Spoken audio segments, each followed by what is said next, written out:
అప్పుల బాధలు వెంటాడుతున్నాయా? అయితే 6JVR వారి జాతిరత్నాలు ధరించండి.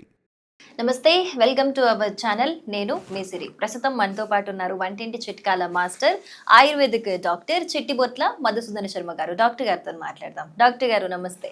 నమస్తే. డాక్టర్ గారు, ఒక డ్రీమ్, అందరికీ ఉండే ఒక డ్రీమ్, అసలు వైట్ హెయిర్ రాకుండా ఎప్పటి వరకైనా కూడా ఉండొచ్చా అనేది చాలా మందికి ఉంటుంది ఈ డ్రీమ్. ఎస్పెషల్గా వాళ్ళు ఎప్పుడూ కూడా అందంగా కనిపించాలి ఈ లోకానికి అనుకునే వాళ్ళకి చాలా ఎక్కువగా ఉంటుంది ఈ ఆశ. అంటే ఒక 60 ఏళ్ళు వచ్చినా కూడా, ఇప్పటికీ చూస్తాం మనం, ఒక 60 ఏళ్ళు వచ్చిన వాళ్ళు కూడా ఇంకా కలర్లు వేసుకుంటే మెయింటైన్ చేస్తూ ఉంటారు. సో ఈ సిచ్యువేషన్లోనే అసలు ఈ వైట్ హెయిర్ అనేది కంప్లీట్గా మనం రాకుండా ఆపొచ్చు అంటారా? ఒక ఏజ్ దాటినాక కూడా మనం దీన్ని ప్రివెంట్ చేసి ఇంకా యంగానే ఉండొచ్చా? ఇంపాసిబుల్ అమ్మా. ఇంపాసిబుల్ అది.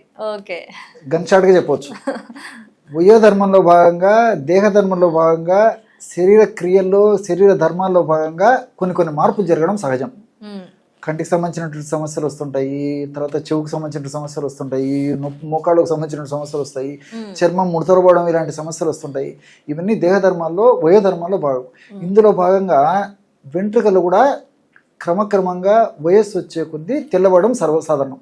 ఎందుకు కారణం ఏంటంటే, మరి వయస్సు పెరిగే కొద్దీ కూడా కొన్ని రకాలైనటువంటి కొన్ని పదార్థాల ఉత్పత్తి తగ్గిపోతుంది. ఉదాహరణకి వెంట్రుకకు రంగునిచ్చేటువంటి మెలనిన్ అనేటువంటి రంజక పదార్థం ఉత్పత్తి తగ్గిపోతుంది. సో మెలనిన్ అనేటువంటి రంజక పదార్థం ఉత్పత్తి ఎప్పుడైతే తగ్గిపోతుందో వెంట్రుక తెల్లగా ఉంటుంది. వెంట్రుక అనేది ప్రోటీను, కెరటిన్ అనేటువంటి ప్రోటీన్తో నిర్మితమై ఉంటుంది. దానికి మెలనిన్ అనేటువంటి రంజక పదార్థం ఉన్నప్పుడే కలర్. మన చర్మానికి కలర్ ఉంది, మెలనిన్ అనేటువంటి రంజక పదార్థం. ఈ విధంగా నలుపుకి మెలనిన్ అనేటువంటి రంజక పదార్థం ఉన్నప్పుడే నల్లగా ఉంటుంది అనమాట. కాబట్టి మరి వయసు వచ్చిన తర్వాత ఆటోమేటిక్గా తగ్గిపోతుంది. కాబట్టి మనం until the end last breath వరకు కూడా నల్లగా ఉంచుకోవడం సాధ్యం కాదండి. అది సాధ్యం. సో ఆ స్టేజ్ వచ్చినప్పుడు ఏదో ఒక రూపంలో మరి సౌందర్య ఆకాంక్ష పిపాస ఉన్నటువంటి వాళ్ళు ఈ హెయిర్ డైస్ గాను, లేకపోతే ప్యాక్స్ గాను ఏదో ఒకటి వాడుకోవాల్సిందే, కానీ పూర్తి స్థాయిలో రాకుండా చేయడం సాధ్యం కాదు. ఓకే, సో ఒకవేళ ఉంటే కనుక ఏ విధంగా క్యూర్ చేసుకోవచ్చు? ఇది అడిగేసరికి అటువంటిది ఏదైనా ఉంటే సార్ వాడుకోవచ్చు అని చెప్పేసి చాలా మంది చూస్తుంటారు. అవును, సార్కి వైట్ హెయిర్ ఉంది కదా, మరి ఆయన వాడుకోవచ్చు కదా అని చెప్పేసి.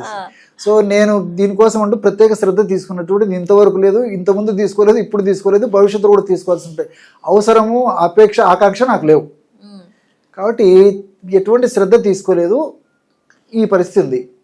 కాబట్టి దీనికోసం అని చెప్పేసి నేను ఏదో హెయిర్ డై వాడుకొని మేనేజ్ చేయొచ్చు. నేను ఎప్పుడు వాడుకోలేదు, దాని గురించి విషయం అయితే తెలుసు, కానీ నేను ఎప్పుడు ప్రయోగించలేదు, నాకు వాటి మీద ఆసక్తి కూడా లేదనమాట. కాబట్టి కావలసినటువంటి వాళ్ళందరూ కూడా వాడుకోవచ్చు. ఇప్పుడు నేను చెప్పబోయేటువంటి ఒక ఫార్ములా ఇంతకుముందే ప్రస్తావించినట్లు, మరి 60 సంవత్సరాలు దాటినటువంటి వాళ్ళు కూడా యంగ్ లాగా, యూత్ లాగా, స్మార్ట్గా ఉండాలనేటువంటి సంకల్పం కూడా ఉంటుంది. కాబట్టి మరి అటువంటి వాళ్ళు సౌందర్య పిపాసులు ఉంటారు, సౌందర్య ఆకాంక్ష ఎక్కువ ఉన్నటువంటి వాళ్ళు ఇప్పుడు చెప్పబోయేటువంటి ఫార్ములా వాడుకోవచ్చు. వాళ్ళు కూడా మరి హెయిర్స్ వైట్ గా లేకుండా నల్లగా ఉండేదానికి అవకాశం ఉంది. ఇవన్నీ కూడా టెంపరరీ మెజర్స్ అనమాట. కాబట్టి ముఖ్యంగా మరి చిన్న వయసు వాళ్ళ యొక్క పరిస్థితి మరీ ఘోరంగా ఉంటుందండి. చిన్న వయసులో వెంట్రుకలు తెల్లబడితే వాళ్ళు శారీరక సమస్య అయినప్పటికీ మానసికంగా కుంగిపోయేటువంటి పరిస్థితి ఏర్పడుతుంటుంది అనమాట. కాబట్టి వీళ్ళందరినీ దృష్టిలో ఉంచుకొని నేను చెప్పేటువంటి ఈ యొక్క ఫార్ములా చాలా సమర్థవంతంగా పనిచేస్తుంది. మరి ఎవరికైనా సందేహాలు ఉన్నప్పుడు గూగుల్లో సెర్చ్ చేసేస్తే ఈ ఔషధాల యొక్క పనితనము, సమర్థత తెలిసిపోతుంది, మరింత కాన్ఫిడెన్స్ పెరుగుతుందండి. కాబట్టి ఇవన్నీ తెలియకుండా, అవగాహన లేకుండా ఏదో నెగిటివ్ కామెంట్స్ రాయడం వల్ల ఎంతోమందికి ఉపయోగపడేటువంటి ఈ యొక్క వీడియో కూడా మనము ఇండైరెక్ట్గా మిస్ చేసినటువంటి వాళ్ళం అవుతాం. సో చేస్తే మంచి చేయాలి, లేకపోతే కామ్గా ఉండడం మంచిది, కానీ అన్నెసరీగా కామెంట్స్ రాయడం వల్ల మంచి వీడియో మిస్ అయిపోతారు. కాబట్టి ఇంట్రెస్ట్ ఉన్నటువంటి వాళ్ళు ప్రయత్నం చేయండి.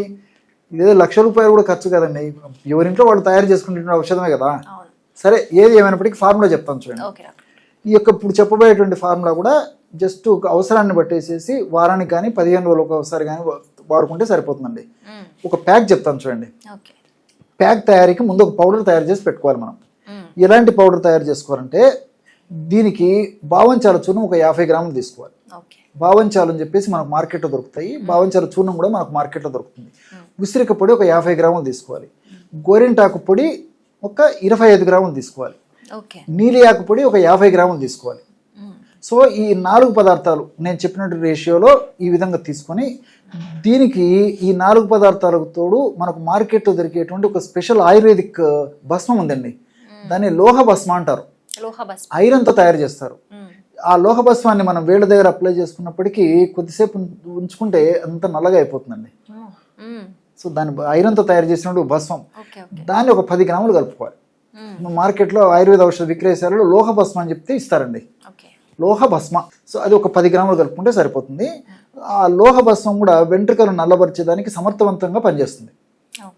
సో ఈ పదార్థాలను బాగా కలిపేసేసి ఒక గాజు సీసాలో నిల్వ ఉంచుకొని, నేను చెప్పినట్లే 15 రోజులకు ఒకసారి, అవసరాన్ని బట్టి, లేదంటే 10 రోజులకు ఒకసారి, ఎవరికి ఎలా వీలైతే అలాగా ఈ యొక్క ఔషధాన్ని తయారు చేసుకోవాలి. ఎలా తయారు చేసుకోవాలంటే, రాత్రిపూట ఒక ఇనుప బాండి తీసుకోవాలి. ఒక ఇనుప బాండి తీసుకొని ఇనుప బాండీలో 200 ml to 250 ml పెరుగు అందులో వేసేయాలి. ఇనుప బాండీలో పెరుగు వేసేసి నేను చెప్పినటువంటి ఈ యొక్క చూర్ణం, మనం తయారు చేసి పెట్టుకున్నట్టు చూర్ణాన్ని దాదాపు ఒక 30 గ్రామ్స్ 40 గ్రామ్స్ అవసరాన్ని బట్టి అందులో వేసేయాలి. వేసేసి బాగా కలిపేసేసి దాని మీద మూత పెట్టేసేసి మరుసటి ఉదయం దాకా అలాగే నానించేసేయాలన్నమాట. నానించేసేసి ఉదయం పూట బాగా అంతా కలిపేసేసి ఆ కలిపినటువంటి పదార్థాన్ని తలస్నానం చేశాక, ముందు తలస్నానం చేసి తుడిచేసుకోవాలండి. ముందు రోజు రాత్రి చేస్తే ముందు రోజు తలస్నానం చేసేయచ్చు, రాత్రిపూట చేసి ఫ్రెష్గా పెట్టుకోవచ్చు. లేకపోతే నెక్స్ట్ డే అయినా సరే తలస్నానం చేసేసి బాగా పొడి ఆరిపోయేసేసి, వెంట్రుకలంతా బాగా ఆరిపోయిన తర్వాత, స్కాల్ప్ అంతా ఆరిపోయిన తర్వాత దీన్ని అప్లై చేసుకోవాలి. సో ఈ ప్యాక్ అప్లై చేసేసి 1 గంట తర్వాత స్నానం చేసేయాలి. ఆ రోజు మాత్రము షాంపూలు కానీ ఇలాంటివి వాడుకోకూడదు. ఒక్కరోజు, మిగతా రోజుల్లో షాంపూ వాడుకోవచ్చు. మైల్డ్గా ఉన్నటువంటి షాంపూలే వాడుకుంటున్నారు. కాబట్టి ఇలాంటి చిన్న రెమెడీ పాటించడం వల్ల చాలా సమర్థవంతమైన ఫలితాలు కలుగుతాయి. ఇది వేలాది రూపాయలు, లక్షలాది రూపాయలు కూడా ఖర్చు కాదు. కాబట్టి అందరూ వాడుకోదగ్గటువంటి దివ్యమైనటువంటి ఔషధము. ఎంతో మంది వాడి చక్కటి ఫలితాలు పొందారు. కాబట్టి మీరు చాలా మంచి ప్రశ్న అడిగారు. మంచి హెయిర్ ప్యాక్ కూడా నేను చెప్పడం జరిగిందండి. రైట్ డాక్టర్ గారు, థ్యాంక్ యూ సో మచ్. చాలా ఈజీ రెమెడీ చెప్పారు. అవునమ్మా. సో వ్యూవర్స్ చూసారు కదా, మీరు కూడా ట్రై చేయండి. ట్రై చేసి తప్పకుండా కమెంట్ చేయండి. ఇలాంటి వీడియోస్ కోసం తప్పకుండా ఫాలో అవ్వండి. Thank you so much doctor గారు. నమస్తే.